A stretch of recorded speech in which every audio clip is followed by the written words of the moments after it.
37তম দিন চলছে।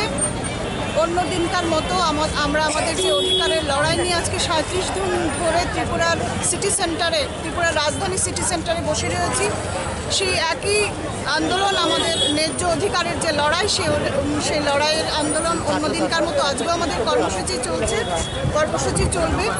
তো আমাদের যদি এখন পর্যন্ত নতুন কোনো কর্মসূচি নতুন করে নেওয়া হয়নি। আমরা আমাদের যে লড়াইটা করে আসছি সেটাই করব।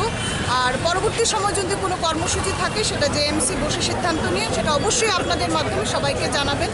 এবং পুরানো নির্ধারিত যে কর্মসূচি আমাদের রয়েছে, আমরা যেভাবে আমাদের বলে আসছিলাম সেইভাবেই আমরা আমাদের কথাগুলো করে যাব।